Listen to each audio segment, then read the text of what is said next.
जय श्रीमन्नारायण। उत्तर अमेरिकायाम् अर्कन्सा नगरे बेण्टन्विल् क्षेत्रे स्थित श्रीरामानुजदास श्रीमन् वेणुगोपालमहोदयः भगवद्गीतायाः भाष्यं दत्तवान्। इदानीं तस्य भाष्यं संस्कृतभाषायां शृण्वन्तु। 11. विश्वरूपदर्शनयोगः 42. श्लोकः। यच्चापहासार्धम् असत्कृतोऽसि विहारशय्यासन भोजनेषु एकोऽथवा अपि अच्युत तत्समक्षं तत्क्षामये त्वामहम् अप्रमेयम्। ओम्। गीताचार्यः श्रीकृष्ण परमात्मा सार्जुनम् अस्मान् सर्वान् विश्वरूपदर्शनयोगं शिक्षयति। तदा परमात्मनः विश्वरूपं दृष्ट्वा अर्जुनः श्रीकृष्णपरमात्मानं एवं प्रार्थयति। भो श्रीकृष्ण, यदा वयं मिलित्वा गच्छावः, उपविश्य उत शयनं कुर्वन्तः सम्भाषणं कुर्वः, एवं मिलित्वा भोजनं कुर्मः, एकान्ते वा जनानां मध्ये वा बहुवारं त्वां विनोदार्थम् अपमानं कृतवान्। भो श्रीकृष्ण, कृपया तदर्थं मां क्षम्यतां कृष्ण। भगवन्, असीमितमाहात्म्यं तव, अप्रमेय भगवन्, कृपया मां क्षम्यताम्।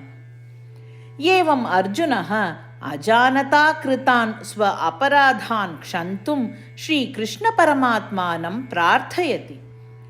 श्रीकृष्णपरमात्मनः माहात्म्यम् अवगच्छन्तः वयं सर्वे अस्माकम् अपराधान् क्षन्तुं प्रार्थयामः।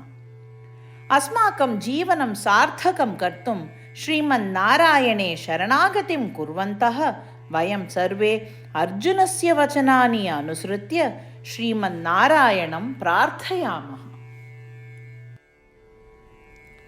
यच्चापहासार्धमसत्कृतोऽसि विहारशय्यासनभोजनेषु एकोऽथवापि अच्युत तत्समक्षं तत्क्षामये त्वामहम् अप्रमेयम्। श्रीमद्भगवद्गीतायाः सारांशः, अष्टप्रतिज्ञाः च।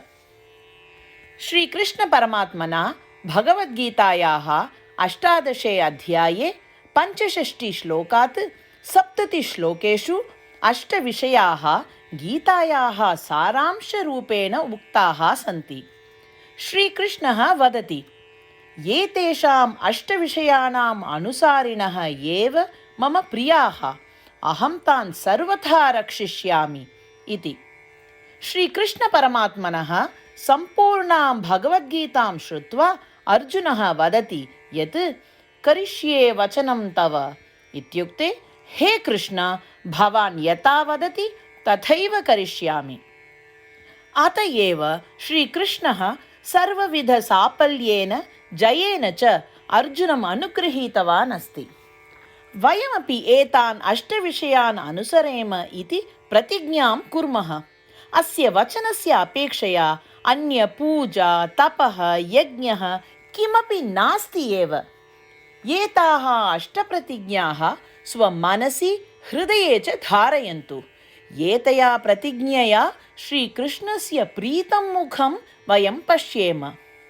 इदानीम् अस्माकम् 8 प्रतिज्ञाः। भो श्रीमन्नारायण, यथा सूचितं भवता अहं सदा भवन्तं ध्यायामि। भो श्रीमन्नारायण, यथा उपदिष्टं भवता अहं सदा भक्तो भवामि।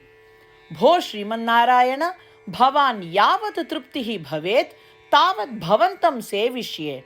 भो श्रीमन्नारायण, मम महती विश्वासः यत् अहं भवतः भक्तोऽस्मि। बद्धाञ्जलि भूत्वा भवन्तं सदा वन्दे। भो श्रीमन्नारायण, अहं भवतः वचनानि स्मरामि। मामेकं शरणं व्रज। भो श्रीमन्नारायण, भवतः चरणे एव आगतोऽस्मि। भो श्रीमन्नारायण, पुनः स्मरामि भवतः वचनं, मा शुच। अहं कदापि न दुःखो भवामि।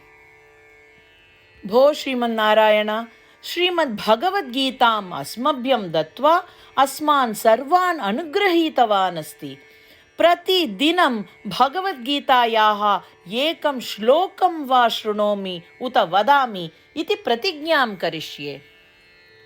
भो श्रीमन्नारायण, सर्वेभ्यः मानवेभ्यः भगवद्गीता भवता अनुगृहीता अस्ति। अज्ञातेभ्यः जनेभ्यः अपि एतां भगवद्गीतां नेतुं यतिष्ये।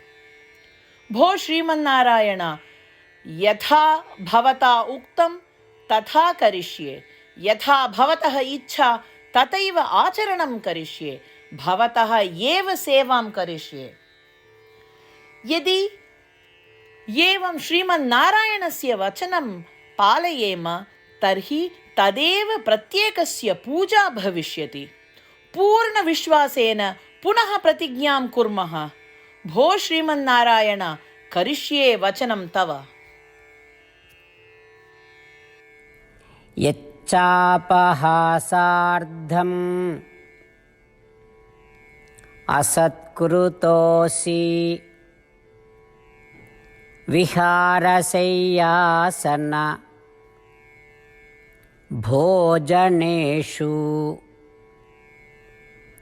एकोऽथवा अपि अच्युत तत्समक्षं तत्क्षामये त्वामहम् अप्रमेयम्। ॐ